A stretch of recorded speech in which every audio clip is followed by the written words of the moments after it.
আল্লাহর নিকট শ্রেষ্ঠতর কথা কি?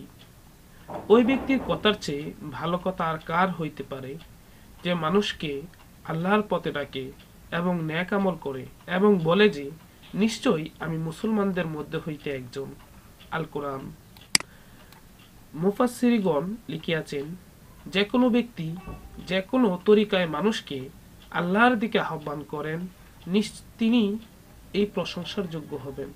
যেমন নবী করিম সাল্লাল্লাহু আলাইহি সাল্লাম এবং অন্যান্য নবীগণ মুজেজার দ্বারা, ওলামাগণ দলিল প্রমাণের দ্বারা, মুজাহিদগণ তরবারির দ্বারা এবং মুয়াজ্জিনগণ আজানের দ্বারা, একইভাবে যে কেউ যে কোনো পদ্ধতিতে মানব সমাজকে সৎ কাজের দিকে ডাকে, চাই বাহ্যিক আমলের দিকে আহ্বান করুক বা বাতেনি আমলের দিকে আহ্বান করুক, যেমন শরীয়তের পীর সাহেবাগণ ও সুফিয়ায়ে কেরাম ডাকিয়া থাকেন, সেই উক্ত সুসংবাদের যোগ্য।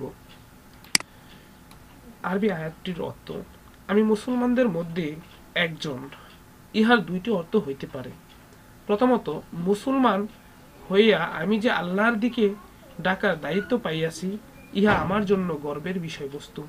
দ্বিতীয় অর্থ এই যে, আমি যে আল্লাহর দিকে আহ্বান করিলাম, ইহাতে গর্বের কিছুই নাই, কারণ আমি একজন সাধারণ মুসলমান, আর মুসলমানদের কর্তব্যই হলো আল্লাহর দিকে ডাকা। হে মুহাম্মদ সাল্লাল্লাহু আলাইহি সাল্লাম, আপনি মানুষকে নসিহত করিতে থাকুন, কেননা নসিহত করিলে নিশ্চয়ই মুমিনদের উপকার হইবে। তাফসীরকারদের মতে ইহা দ্বারা প্রমাণিত হয় যে, কোরআন শরীফের আয়াত শুনিয়া দ্বীনের দাওয়াত দিতে হইবে। মুমিনদের বেলায় উহা তো সুস্পষ্ট, কাফেরদের পক্ষেও উহা উপকারী, কেননা আয়াতের বরকতে ইনশাআল্লাহ অচিরেই তাহারা মুমিনদের দলভুক্ত হইয়া যাইবে।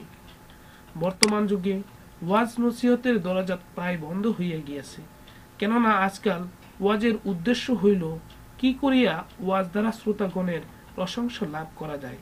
হুজুর পাক সাল্লাল্লাহু আলাইহি সাল্লাম ইরশাদ করেন, যে ব্যক্তি অন্যকে নিজের দিকে আকৃষ্ট করার উদ্দেশ্যে বক্তৃতা শিখে কিয়ামতের দিন বা কিয়ামতের দিবস তাহার ফরজ এবং নফল কোনো ইবাদতই কবুল হইবে না।